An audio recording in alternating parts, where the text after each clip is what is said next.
right, Chris Canty is here, host of a wonderful radio show with our friends Evan Cohen and Michelle Smallman on ESPN Radio in the mornings. I'm lucky enough to have been on it a few times. What is going on, Chris Canty?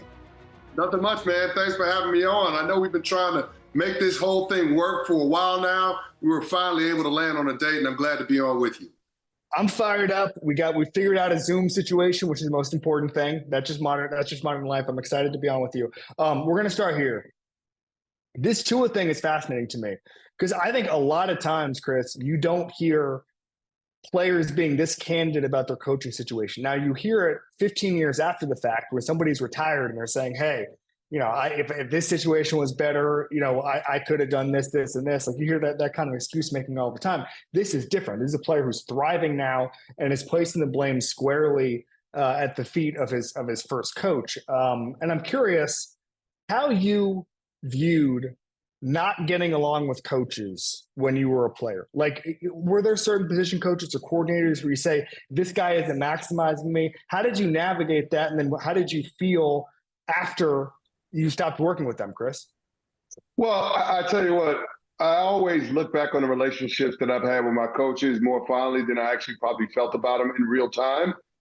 So that's what makes the Tua thing a little bit odd to me. But, I played for some really good coaches. So let's start there. I played for Bill Parcells when I was with the Dallas Cowboys. I played for Tom Coughlin with the New York Giants. I played for John Harbaugh when I was with the Baltimore Ravens. So I was very fortunate to play for three really, really good head coaches. And I would just say this, they always let it be known that if they weren't coaching me hard, if they weren't giving me criticisms, if there weren't some critiques, both private and public, that's when I should worry as a player. And I was way more concerned with getting the feedback on the things that I should be doing better as opposed to the things that I was doing well, because I wanted to develop in order to have as long a career as I possibly could have. Do you think it's a thing of Tua just not responding to that kind of hard? Like you just had to coach him differently? Or do you think this is maybe oversensitivity on his part? Well, I'm not going to say it's oversensitivity. I just don't appreciate the way that he handled it. There has to be a certain level of professional decorum, especially when you're the CEO of an organization. And that's what quarterbacks in the National Football League are. They're CEOs.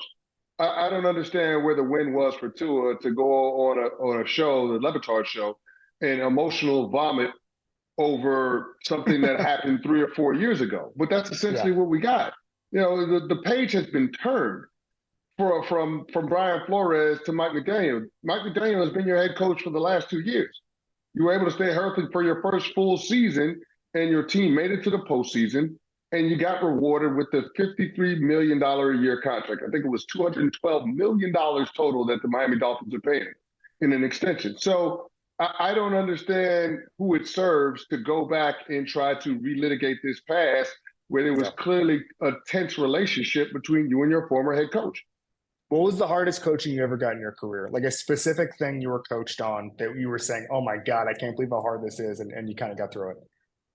I don't know if this was hard, but it was funny as hell. Bill Parcells on the practice field emulating a move that I used to do in pass rushing. And it wasn't really getting a whole lot of traction. I guess the scouting was out and offensive linemen were locking me down. And Bill Parcells was just kind of flailing around, acting like he was me, trying to swipe an offensive lineman's hands on a pass rush. And that was his way of just saying he got tired of seeing the same move, something different. So, again, I don't want to frame it as a one-size-fits-all because I think different players respond to different forms of coaching. I would just say that even if Brian Flores wasn't your cup of tea as a coach, I don't understand the need to character assassinate him. To go on the record and say that he was a terrible person, I don't understand why the attack had to get so personal with your former head coach. The Daniel Jones thing is interesting. I watched a long breakdown of it last night, and some of it is on the play calling. Maybe it's just too vanilla. And it's preseason. Like, you're not going to show a lot in preseason. So I saw a little bit of that. A couple guys ran the wrong route. But some of like the checkdowns where he threw that interception, like it was pretty grim. When you go into a season and you're looking at your quarterback and you're like, Oh man, like this isn't going to get good. Like, is there a deflation that happens around this time of year, or are you optimistic, or can you put tunnel vision on it? Like, what does it do to a team when you see a quarterback like that and it just seems to be trending south? I don't know what that's like because I had Drew Bledsoe, Tony Romo, Eli Manning, and Joe Flacco as my quarterbacks. Sorry, not sorry. But I will say this. I will say this. I know what it's like to go into a game and know that you don't have a chance in hell to win because your quarterback is not very good. So when I was with the Dallas Cowboys, Tony Romo happened to be hurt. We were playing in Giant Stadium at the time, and we went into the game and we started Brad Johnson. And that was a Brad Johnson. This is not Tampa Bay Buccaneers Brad Johnson, okay? Right. So this is a Brad Johnson way past his prime. This is around 2007, 2008. Yeah. And so we started Brad Johnson as our quarterback, and it got so bad that at halftime we turned to Brooks Bollinger. So as a defensive guy, as a defensive guy, you know you really don't have a shot. So I mean, the best thing that we could do is just try to preserve ourselves, get through the game healthy, and live to fight another week. So that is a god awful feeling. To sign up for that for 17 games in a regular season, yeah, I'm all the way out on that one. Is there like, do you guys look at each other in the locker room like, oh my God, Brooks Bollinger's our quarterback? Or is it just more of an unspoken thing? Like, all right, let's just put some nice stuff on tape.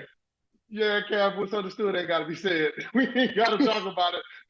We know these are the guys that we practice against each and every day. So we know exactly what we're in for. Again, this is survive and advance.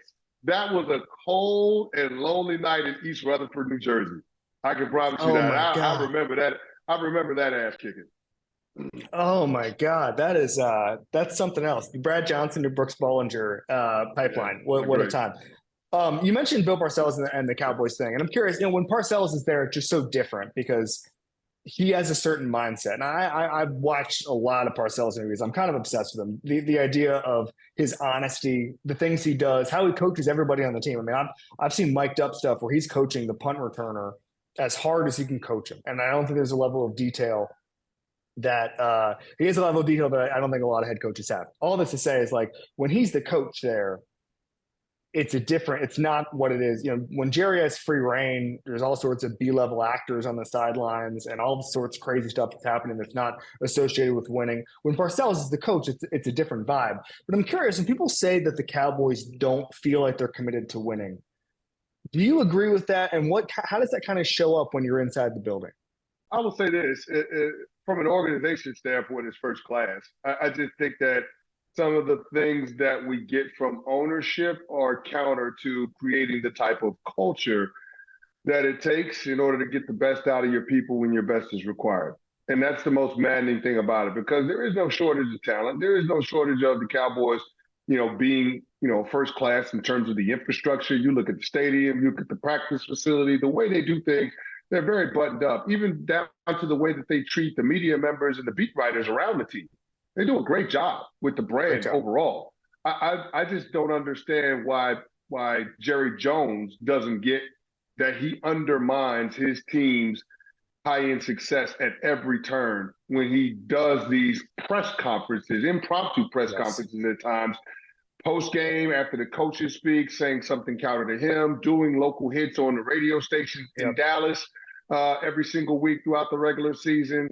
I mean, allowing your head coach and your quarterback to go into the season as lame ducks. Who does that around the National Football League? I'll answer that question for you. Nobody, because they recognize that those two individuals are key to the leadership of your organization. And yet it feels like anytime somebody could potentially rise up and lead the Dallas Cowboys, Jerry Jones can't wait to jettison them and get them out of the franchise. And so that's the part that is frustrating to me as a former player. I want to see that team have success. I recognize it's great for the National Football League when the Dallas Cowboys are good. I just get tired of seeing the same old play out, which is a team that flames out early on in the playoffs. And something that was telling to me, going back to the end of last year, was when locker room leader and defensive standout DeMarcus Lawrence said in the playoff game, that they were too tired to play well against Green Bay and that they were burnt out. I got to think, not just the physical burn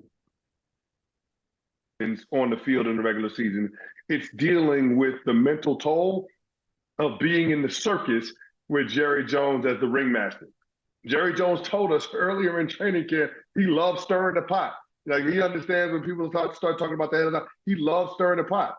Well, that comes with a consequence. Now, the benefit is you grow your brand and you become a $10 billion sports franchise. But the consequence is the type of success that you're looking for on the field is going to be hard to capture, because at every single turn, you undermine the culture that lends itself to winning championships. Completely agree. I remember in Mike McCarthy's first year, I don't remember the player. There was a player who was injured, and Mike kind of wanted to keep it in-house, and he's at the press conference. Oh, we'll see how it goes. Jerry had already given a press conference beforehand and then said exactly what the timeline was, exactly what the plan is. And I remember a beat writer saying, Mike's figuring out how it's getting done here, is that Jerry talks and then the coach talks, or the coach talks and then Jerry talks. Was there a time when you were there that was just like maximum Jerry, where it's like, come on, man, why did Jerry say this?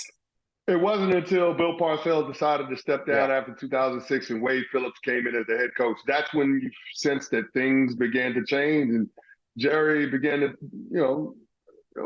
talk a little bit more when it comes to, being free with information to media members, talking to the press, that kind of thing. When Bill was there, Bill is a huge figure that casts a huge shadow. Even though Jerry was the GM by name, it was Bill Parcells buying the groceries through his guy, Jeff Ireland. And I think that it was a clear hierarchy in terms of who was in charge. As a player, I didn't question the messaging that I got from the head coach. What Bill Parcells said was law.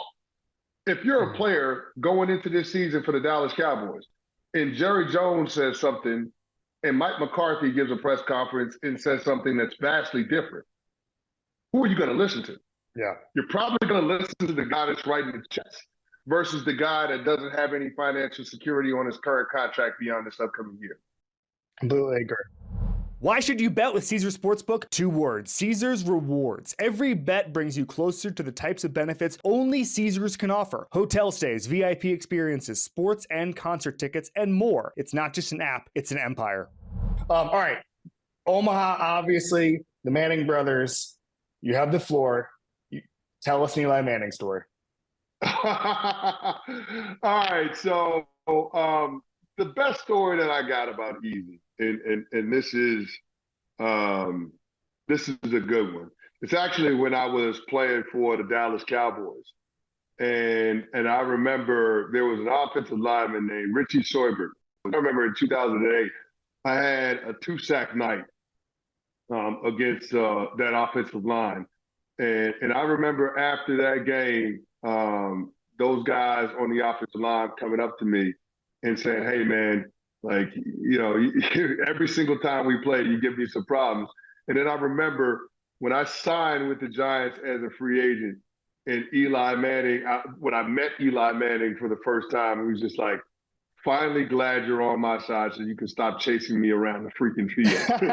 and I remember that. I was just like, a lot of the times you see these guys go from one team in the division to the other one. It has a lot to do with how they play against that team that they're then going to sign with as a free agent. And I'll never forget that moment when I realized, hey, the reason why the Giants got me was they think I'm a good player, but half of my career sacks were against Eli Manning, and there's no way they want to keep up at that pace. So it was like that is a big part of why I became a New York Giant, because I was on Eli Manning's ass when I was a Dallas Cowboy. We have to protect Eli, man. Exactly. He's the crown jewel. Exactly. We do something called Badasses. The most badass guy you've ever played with. The way I phrase it is, alien comes down and says, take me to a football player. Who are you taking him to? L.A., Larry Allen, rest in peace.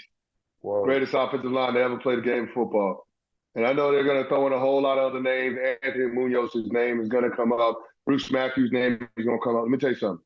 Larry Allen is the greatest offensive lineman to have ever played the game of football. The way he dominated players week in and week out. I mean, defensive linemen would basically say they can't play in the next week's game. He called it the Larry Allen flu because nobody wanted to get in front of LA. And the thing that he used to do that was just absolutely incredible is when they called a run play behind Larry Allen, he would come up to the line of scrimmage and give this little toot-toot. And basically, you were on the tracks and the train was about to come through.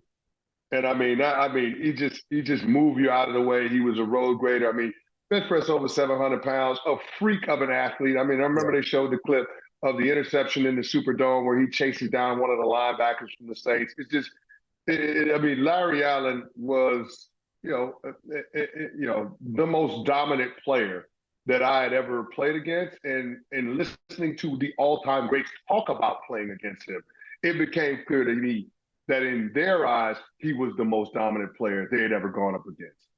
Can you describe just the sheer force of going against him?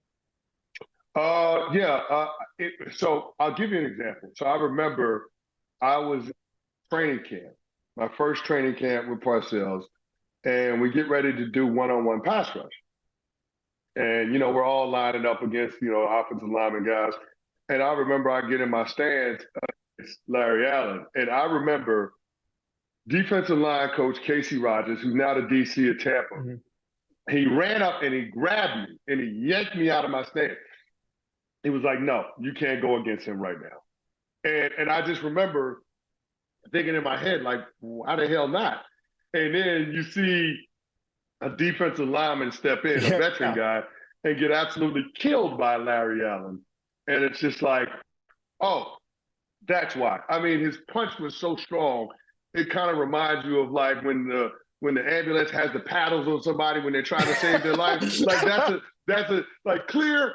I mean, it's that kind of punch. Like it's just like it feels like you could, like if he punched you in your chest, it felt like he broke something. He broke your sternum. Yeah. That's how strong of a man he was.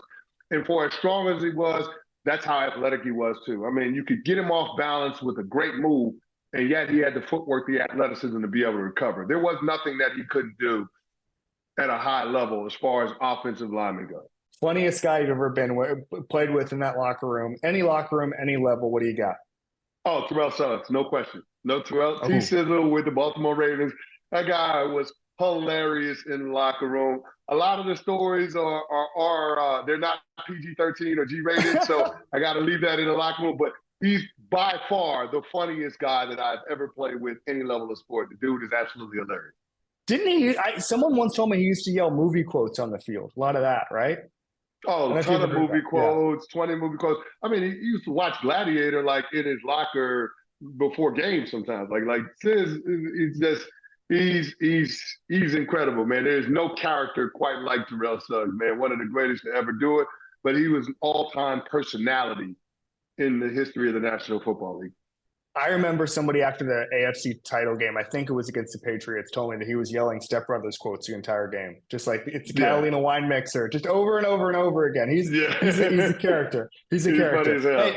Hey, I forgot this one. If you could have one play back in your career, what would it be? It's called One Rep Back. Everybody's got that one. The quarterback who got away, the move you didn't make. What are you going with, Chris?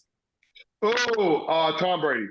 I've gotten close, no cigar. I never sacked Tom Brady. So for all of the quarterback hits I put on him, I never sacked him. And I remember this one play in 2007, Wade Phillips dials up a zero blitz. And this never happens with an interior D lineman where you come free on a zero blitz. But I literally came scot-free on a zero blitz on Tom Brady. And I hesitated for a second because I was like, is this a trap block? Like, what's happening here? Like, it's like nobody blocks me. Then I get a full head of steam.